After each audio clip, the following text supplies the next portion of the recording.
Welcome to Reddissimo, home of great Reddit stories. Don't forget to subscribe now. My MIL will be the reason my husband and I divorce. My MIL is the most entitled, selfish, disrespectful person, but despite this, my husband still has love and respect for her and wants to avoid making her upset. What makes her upset? Saying no to her, not giving her money, defending himself/me when she insults us. The list goes on. Recent examples of how toxic she is. She threatened not to go to our wedding if we don't uninvite someone that her friend doesn't like. She screamed at my husband because we didn't invite someone that I haven't even met before and that my husband hasn't seen in decades, threatening again that if this person can't come, neither will she. The next day, she proceeded to ask him for money and offered to attend our wedding if he gives it to her. She is upset that we bought our first home without her permission, and that we didn't offer to let her live with us. To be spiteful, she texts my husband news articles about the bad housing market and laughs, saying we made a big mistake and must have lost so much money. We didn't. At a dinner with other people, she will randomly tell my husband and I that we should go to the gym and get our blood pressure checked. I have a medical disorder that causes weight gain. I love my husband so much, but he feels too much guilt about going no contact. He can't set boundaries to save his life, so whenever his mom acts like this, he'll shut her out for a few days and then it's business as usual. I tell him how much it hurts me seeing her treat him/us like this and still allow her access into our life, but it's like he has Stockholm syndrome. If we ever divorce, I have no doubt she will be the reason. Comments. This is the life you're volunteering for. For forever. When you have kids, neither of you will make decisions, it will be your darling husband and his mama. Braces. Schools. Move for work. The kids' clothes. She's using which toothpaste? Does she want my grandkids' teeth to fall out? Why is she feeding the children that? Is she trying to kill my grandchildren? And that's not even pediatricians or religion. Sweetie, we can love from a distance because you're always gonna second, third or fourth banana to your so, and that's a sad life to have to anticipate living.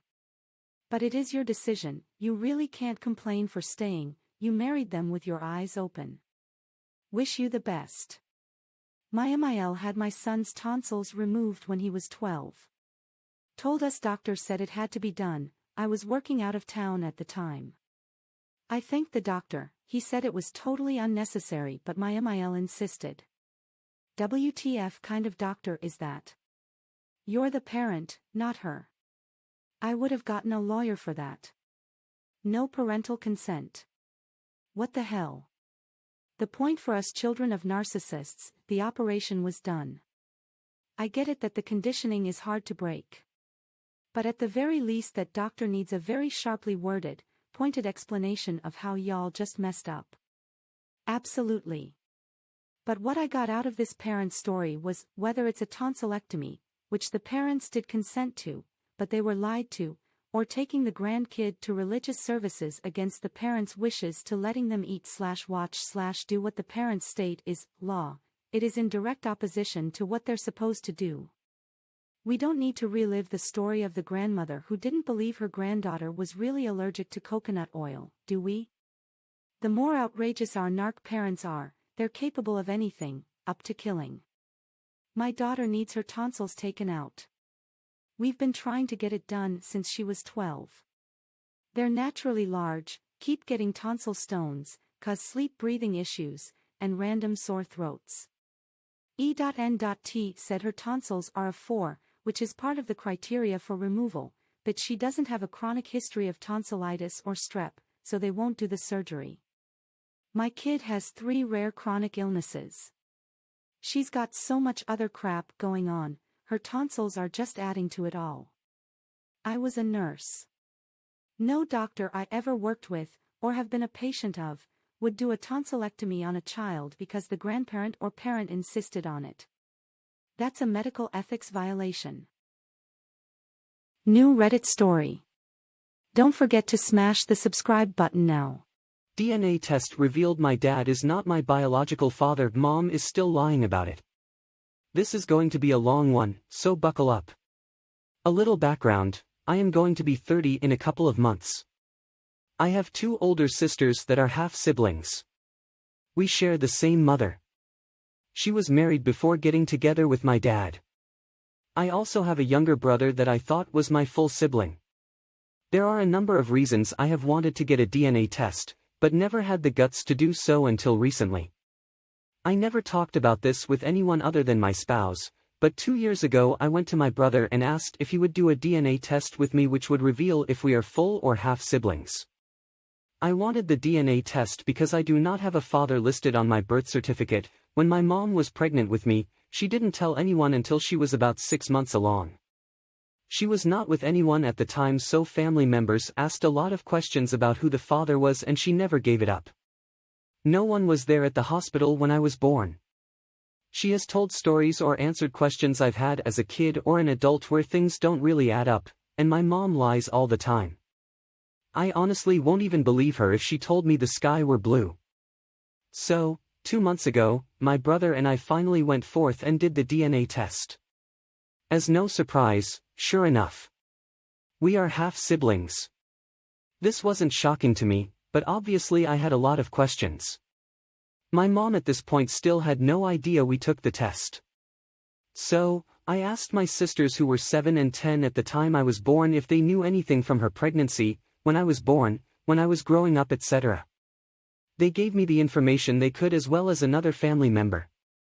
At this point, I called my dad, let him know we took a DNA test, and he told me he always knew and that it would change nothing. Let it be known, it also changes nothing for me. I just wanted to know if my mom was really lying to me all of these years.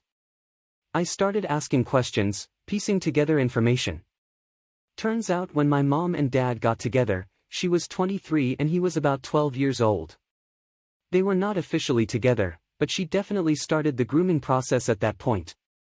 He went on to get emancipated and started couch surfing, often living at her house. When he was 17, they broke up.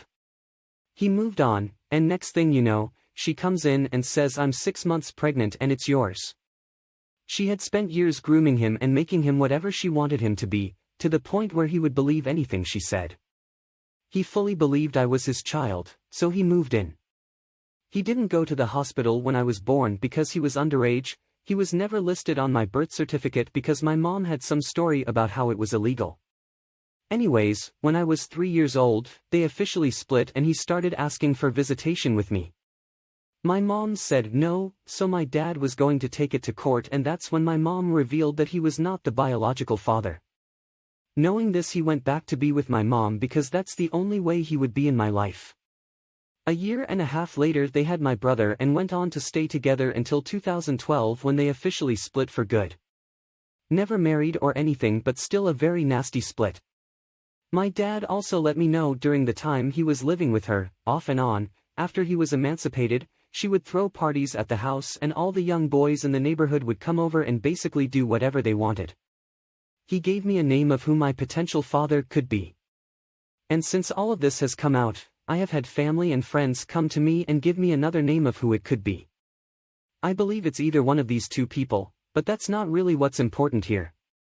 Having all of this information under my belt, I finally confronted my mom. I told her I did the DNA test, why I did the DNA test, and what the results were. At first, she laughed, told me to stop joking, and called me a brat. When I sent her the legitimate results, she said it was impossible, DNA test was wrong, and I needed to do it again. She has spent the last 2 months making me feel crazy, telling me the DNA test was incorrect. I did a paternity test as well which gave the same result, to which she says is wrong. She said my dad somehow forged the results to push me away from her. There have been so many lies I have learned over the last 30 years. She is a classic narcissist through and through. Like I mentioned earlier, I didn't do this test because I wanted to know if my dad was my biological father. I wanted to know if my mom truly lied about it for the past 30 years. Family members, friends of hers, and even neighbors I grew up next to, have come forward and said she has spoken to them about these years and years ago. Everyone assumed that I already knew and were shocked that I was just now finding out. I have so many emotions regarding all of this. My head is reeling over the fact that I don't know who my biological father is. Obviously, major trust issues considering my mom lied for 30 years and is still lying. I'm having a little bit of an identity crisis because I'm like, who am I? And it's just been so overwhelming. I'm hoping this is a place I can come to vent, maybe get some support through people who understand crazy parents, and I'd also like a little validation that I'm not crazy and that 2 DNA tests are going to be accurate. Comments.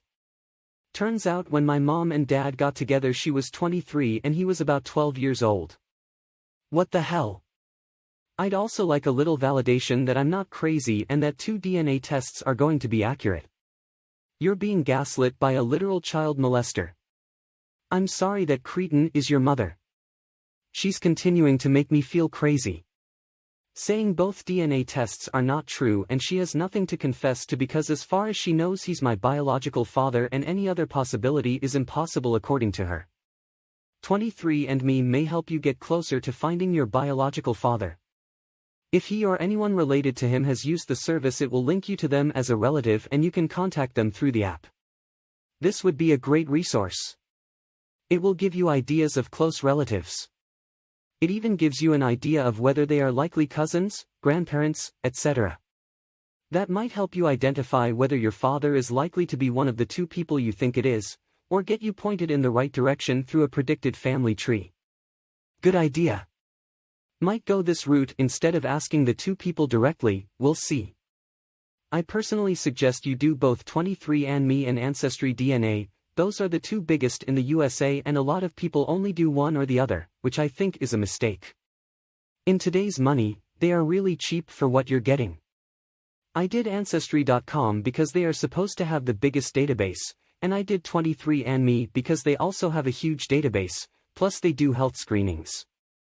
Absolutely worth it, and I found out that a couple of friends from a computer BBS back in the day were also cousins on my dad's side that we had no idea about. It's a nice service. My parents split when I was less than 2 and I've never had contact with my biological father's family. But a few months after I did the 23andMe thing, I received a message from an uncle letting me know about a couple of potential hereditary family conditions I should get tested for. I used 23andMe to get some idea of who I was too. My mom is adopted and we look nothing like the rest of my mom's family, so that wasn't a secret, but my dad dipped out when I was a kid and didn't know much about him or his family either.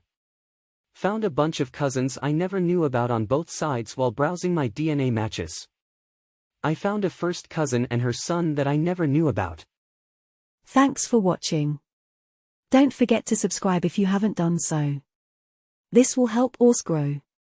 Thank you once again. You guys rock.